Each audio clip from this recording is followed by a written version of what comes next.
नव नियुक्त हमारे जो मंत्रीगण हैं उनके अभिनंदन कार्यक्रम में उपस्थित हमारे भारतीय जनता पार्टी के राष्ट्रीय महामंत्री और जो मोर्चे की गतिविधि देख रहे हैं, ऐसे हमारे सीटी रवि जी, हमारे दुष्यंत गौतम जी, हमारे राष्ट्रीय महामंत्री, हमारे यशस्वी और बहुत ही कर्मशील मोर्चा के अध्यक्ष श्री लाल सिंह आर्य जी, हमारे इस सारी गतिविधि की देखरेख करने वाले हमारे वरिष्ठ नेता श्री वी सतीश जी, जो राष्ट्रीय संगठक भी हैं, दिल्ली प्रदेश के अध्यक्ष श्री आदेश गुप्ता जी और हमारे वीरेंद्र जी, साथ ही साथ सभी मंत्रीगण, यहाँ उपस्थित सांसदगण, विधायकगण और दिल्ली प्रदेश के हमारे सभी वरिष्ठ पदाधिकारी कार्यकर्ता बंधु, बहुत ही छोटे नोटिस पर यह अभिनंदन का कार्यक्रम किया जा रहा है। मुझे याद पड़ता है, शायद आर्या जी ने 2 दिन पहले बातचीत की थी, 2-3 दिन पहले, कि ऐसा हम अभिनंदन का कार्यक्रम करना चाहते हैं। और उसी दिन हमारे ट्राइबल मोर्चा के जो सदस्य थे, उन्होंने जो ट्राइबल मंत्री बने हैं उनका अभिनंदन किया था। उसी कड़ी में जोड़ते हुए आज यह कार्यक्रम हम सब लोग कर रहे हैं। मित्रों, मैं बैठा बैठा सोच रहा था कि आजादी के पश्चात बहुत किस्म से, बहुत से शब्दों में बहुत नेता बने। कोई दलित नेता के नाम से जाना गया, कोई आदिवासी नेता के नाम से जाना गया, कोई किसान नेता के नाम से जाना गया, कोई पिछड़े वर्ग के नेता के रूप में माना गया, और सभी लोगों ने अपनी छवि को उस नाम के साथ जोड़ते हुए जीवन का कोई नेतृत्व किया। लेकिन मैं सोच रहा था कि अगर हम चाहें और समझें और हम इसको अच्छी तरीके से बता सकते हैं कि किसानों का नेता कहलाने वाले किसान नेता से ज्यादा काम किसी ने किया तो हमारे यशस्वी प्रधानमंत्री नरेंद्र मोदी ने। दलित नेता के रूप में जाने जाने वाले नेताओं से भी ज्यादा काम कम अवधि में नरेंद्र मोदी जी ने। एसटी ट्राइबल के विषयों को भी अगर लें तो चर्चाएं तो बहुत हुई, लेकिन किसी ने भी उनके यथार्थ जीवन में परिवर्तन लाने का काम किया तो मोदी जी के नेतृत्व में सरकार। ओबीसी की दृष्टि से देखा जाए तो लोगों ने राजनीति की दृष्टि से उपयोग तो बहुत किया, लेकिन जब देने की बारी आई तो नारे मिले, न्याय नहीं मिला। न्याय दिलाने का काम किया और संवैधानिक स्टेटस देने का काम किया तो मोदी जी की सरकार। इसलिए मैं सोच रहा था कि जब समाज के सभी वर्गों की हम चर्चा करेंगे तो ऑल इन वन, सभी के नेतृत्व में और जीवन में परिवर्तन लाने का काम किया तो हमारे भारत के यशस्वी प्रधानमंत्री श्री नरेंद्र मोदी जी ने किया है। इसको हम हमें बड़ी खुशी है, हमारे कार्यकर्ता आज भारत के राष्ट्रपति के रूप में सुशोभित कर रहे हैं। हमें बड़ी खुशी है कि हमारे अनुसूचित जाति मोर्चा से, अनुसूचित जाति से संबंध रखने वाले हमारे 4 गवर्नर आज गवर्नर के पोजीशंस को सुशोभित कर रहे हैं। अब राज्यसभा में तो रिजर्वेशन नहीं है। सबसे ज्यादा अगर एससी के हमारे कैंडिडेट्स हैं तो भारतीय जनता पार्टी के उसको समझना। ये इंटेंशन को हमको समझना चाहिए, इसको हमको जानना चाहिए। और उसी तरीके से अगर हम एमएलए की बात करें, एमपीज की बात करें तो सबसे ज्यादा संख्या है तो भारतीय जनता पार्टी। और ये सब बूंद बूंद से भरा भरा आप सब लोगों का सकल सहयोग है, जिसके कारण आज हम लोग इस तरीके से अपने आप को आगे बढ़ाते थे। मेरा आप सबसे निवेदन है आप भी राजनीतिक दृष्टि से विचार को बढ़ाने का और प्रबल करने का काम करते।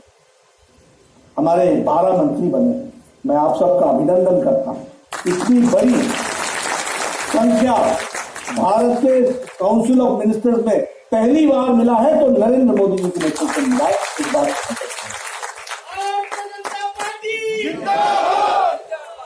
हमें, मैं सबसे निवेदन करूंगा कि हमें अपने काम को सभी अनुसूचित जातियों तक, सब जो उपजातियां हैं उन तक इस काम को पहुंचाना, और हमारे को अपना काम और अपनी विचारधारा सभी राज्यों में नीचे तक पहुंचाना है। इस बात को हमको समझना है। इसलिए हमें अपने काम के नियोजन को इस तरीके से करना चाहिए जिससे कि हम उनके साथ जुड़ सके और उसको हम कर सकें। हमारे यहाँ राजनीति में किसी अमुक जाति के या किसी परिवार का यहाँ आधिपत्य नहीं, यहाँ कार्यकर्ता का आधिपत्य है, और कार्यकर्ता ही चीजों को डिसाइड करता है। कोई परिवारों में नहीं है हमारी पार्टी चलती, विचारों से पार्टी चलती। और हमें यह भी ध्यान रखना चाहिए कि जो नीतियां माननीय प्रधानमंत्री जी ने सार्वजनिक रूप से सबके लिए की हैं, उन नीतियों में भी, उन पॉलिसी में भी, उन प्रोग्राम्स में भी सबसे ज्यादा लाभ मिल रहा है तो हमारे अनुसूचित जाति को मिल रहा है। इसको मिल रहा है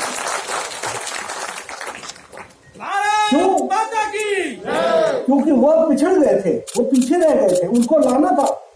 योजनाएं सबकी हैं, लेकिन आप देखिए स्वच्छता अभियान में लाभान्वित बड़ी संख्या में हमारे भाई लोग हुए हैं।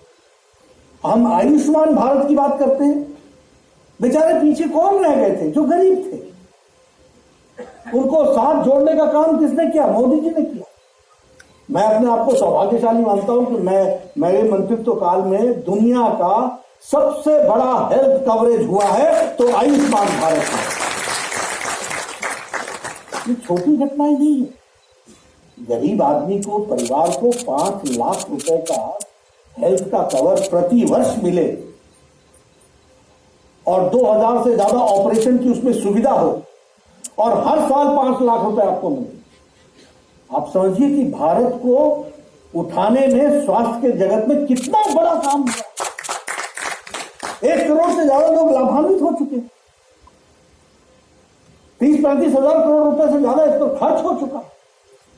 इसने किसकी तस्वीर बदली है? किसकी तकदीर बदली है? हमारे ही लोग उससे लाभान्वित हुए। ये बिजली, घरों में बिजली, उजाला योजना, सौभाग्य योजना, कौन बगैर बिजली के रह रहा था बेचारा? ज्यादातर लोग तो अनुसूचित जाति के थे। किसको लाभ हुआ? सबसे ज्यादा लाभ हुआ। उसी तरीके से ये सौभाग्य योजना, उज्ज्वला योजना, इसका लाभ किसको मिला है? कौन बिना गैस के कनेक्शन के था? ज्यादातर लोग बेचारे हमारे अनुसूचित जाति के थे जो पीछे रह गए। उनको मुख्य धारा में शामिल करने का काम मोदी जी ने किया है। एक दावे से पिरोने का काम किया है। इस बात को उसी तरीके से अगर कानून की बात करें तो एट्रोसिटीज ऑन दलित, इसको भी अगर सख्त बनाया तो वो मोदी जी की सरकार है। और जैसा कि वीरेंद्र जी बता रहे थे कि स्कीम्स के दृष्टि से एक्सक्लूसिव स्कीम्स जो अनुसूचित जाति के लिए, उनके पढ़ने के लिए, उनके विकास के लिए, उनको मुख्य धारा में लाने के लिए, जो लेफ्ट आउट्स हैं यानी जो पीछे छूट गए, उनको साथ में शामिल करने का काम यह किया तो मोदी जी की सरकार ने किया, भारतीय जनता पार्टी की विचारधारा। तो अगर मैं काम गिनाने लगूं तो उसके बारे में जितना कहा जाएगा वो कम रहेगा, लेकिन मैं अगर अंबेडकर जी से ही जुड़ा हुआ विषय आपके सामने तो 2015 में समरसता दिवस और 125वीं सालगिरह मनाने का काम किस सरकार ने किया? मोदी जी की सरकार। ये जिसकी हम चर्चा कर रहे हैं कॉन्स्टिट्यूशन डे, कौन याद रखता था 26 नवंबर को? लोग 26 जनवरी जानते थे। किसी को मालूम ही नहीं था कि भारत का संविधान रचयिता ने 26 नवंबर को कॉन्स्टिट्यूशन को रखा था और उसको उसकी बात की। संविधान दिवस मनाने का की शुरुआत की मोदी जी ने। और जो पंच तीर्थ की बात हम करते हैं, फिर चाहे वो मऊ हो, लंदन हो, नागपुर हो, यहाँ दिल्ली का, सही कहा वीरेंद्र जी ने, वह हम लोगों के लिए एक तीर्थ स्थान है और हम सब लोगों को वहां जाने के लिए प्रेरणा देनी चाहिए। बात को हमको समझना। अब अंबेडकर जी की जीवनी से तो सभी प्रभावित थे, लेकिन किया किसने क्या? उनके जीवन को लोगों में, नौजवानों में इंस्पिरेशन बन सके, इसके लिए प्रयास किसने किया? ये सारे पंच तीर्थ किसने बनाए? और छोटी अवधि में बनाए गए, बहुत बड़ी अवधि नहीं लिए। लंदन की बिल्डिंग को लेना, वहां पर मेमोरियल बनाना कोई छोटा काम नहीं। दिल्ली में महानिर्वाण स्थली बनाना, ये कोई छोटा काम नहीं। और जाने लायक जैसी जगह, देखने लायक ऐसी जगह है। क्या वहां पर रचनात्मक वाइब्रेशंस हैं? किस तरीके से लोग वहां से प्रेरित हो सकते हैं, इसको समझने की जरूरत है। और हम सब लोग राजनीतिक कार्यकर्ता हैं, और राजनीतिक कार्यकर्ता का यह उद्देश्य होता है कि वह राजनीति को बारीकी से समझे और जो योगदान अंबेडकर जी ने इस देश को महान बनाने के लिए किया था, उस पर अपने आप को चलने के लिए प्रेरित करे।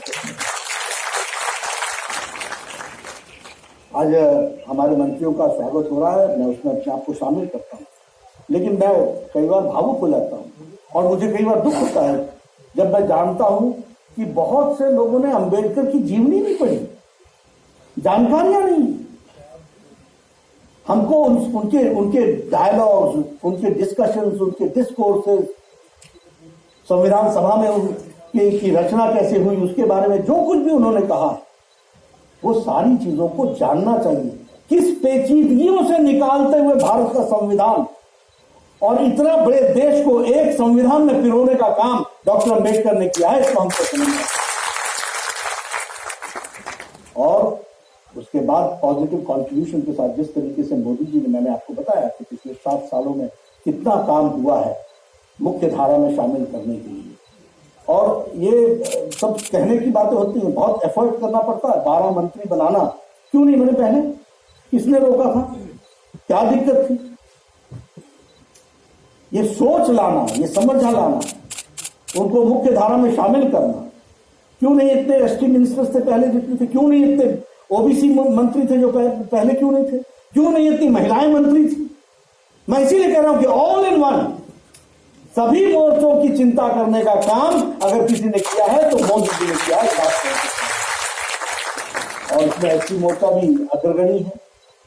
मुझे पूरा विश्वास है कि आप सब लोग राजनीतिक कार्यकर्ता के रूप में अंबेडकर जी की बात को बताए हुए रास्ते पर चलेंगे और भारत के यशस्वी प्रधानमंत्री जी ने जो स्कीम्स बनाई है, वह स्कीम्स अंतिम व्यक्ति तक पहुंचे, उसकी जानकारी उसको मिले। इसके लिए हम लोगों को अपना जीवन लगाना चाहिए, इसके लिए हमको अपने आप को आहूत करना चाहिए, अपनी पूरी ताकत लगानी चाहिए। और साथ ही साथ यह स्कीम्स ज्यादा से ज्यादा लोगों तक पहुंचे, उनकी जानकारियां बढ़े, उनको पता चले कि किस तरीके से जिस समाज को सरकारों ने अवहेलना की थी, उसको मुख्य धारा में शामिल करने का काम, कितना बड़ा काम मोदी जी की सरकार ने किया। और साथ ही साथ यह भी कि उनका समावेश सही ढंग से हो, इसमें हमको चिंता करनी चाहिए। और इसके लिए मैं जो शब्द कहूंगा, कॉन्शियस एफर्ट होना चाहिए, सोच समझ करके एफर्ट होना चाहिए, समझदारी से इसके लिए हमको ताकत लगानी चाहिए। और मुझे पूरा विश्वास है आप सब लोग जिस गर्मजोशी से अपने नेताओं का अभिनंदन के लिए आए हैं, उसके लिए मैं मोर्चे के अध्यक्ष और उनकी टीम को बधाई देता हूं कि उन्होंने यह कार्यक्रम रखा और इस कार्यक्रम के माध्यम से अपने समाज के नेतृत्व को और मोदी जी को जो आपने धन्यवाद दिया है, वो सच में सराहनीय कदम है जो मोर्चा ने उठाया है। और आप सब लोग बड़े शॉर्ट नोटिस पर इतनी बड़ी संख्या में आए हैं। और मैं तो ऐसा हूं ना, जो ताली की आवाज से, थाप से समझ लेता हूं कि मन से लगी है या पैसे लगी है।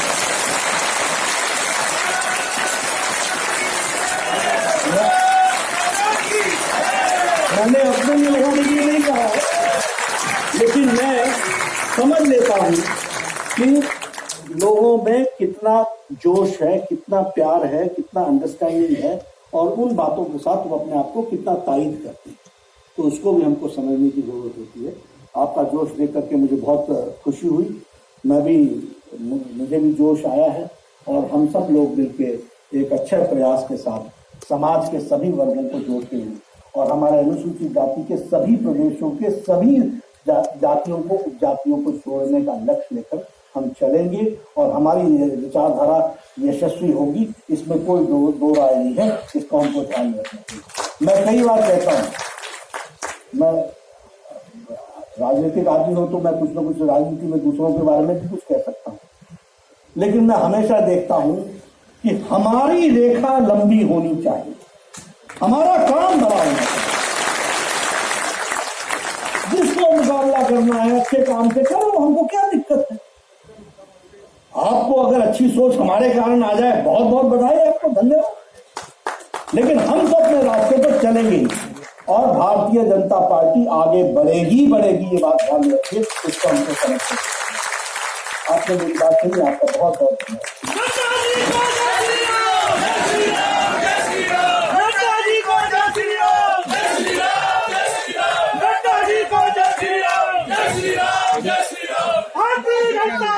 आदरणीय राष्ट्रीय अध्यक्ष जी श्री जेपी नड्डा जी की उपस्थिति और उनका जोश और ऊर्जा भरने वाला ओजस्वी भाषण सुनकर हम सब गौरवान्वित महसूस करते हैं। सभी यहाँ पर उपस्थित बंधु रिफ्रेशमेंट लेकर ही जाएंगे, कार्यक्रम समाप्ति तक रुकेंगे जब तक कि विशिष्ट अतिथि, गणमान्य अतिथि यहाँ से प्रस्थान करेंगे, उसके बाद ही उठकर यहाँ से जाएंगे। मैं आभार और धन्यवाद के लिए प्रदेश अनुसूचित जाति मोर्चा के अध्यक्ष श्री भूपेंद्र गोठवाल जी को आमंत्रित करता हूं, वो थोड़े ही शब्दों में आभार और धन्यवाद प्रस्तुत करें। अनुसूचित जाति मोर्चा जिंदाबाद, अनुसूचित जाति मोर्चा जिंदाबाद, जनता पार्टी अनुसूचित मोर्चा। बोलो भारत माता की, भारत माता की। मंच पर विराजमान हमारे भारतीय जनता पार्टी के यशस्वी व लोकप्रिय राष्ट्रीय अध्यक्ष श्री जगत प्रसाद नड्डा जी, मैं आपका और माननीय प्रधानमंत्री श्री नरेंद्र मोदी जी का दिल की गहराइयों से बहुत बहुत आभार व्यक्त करता हूं कि आपने अनुसूचित वर्ग के 12 मंत्रियों को इतनी बड़ी संख्या में अपने मंत्रिमंडल में स्थान दिया। मैं आपका दिल्ली की ओर से बहुत ही ज्यादा आभार व्यक्त करता हूं।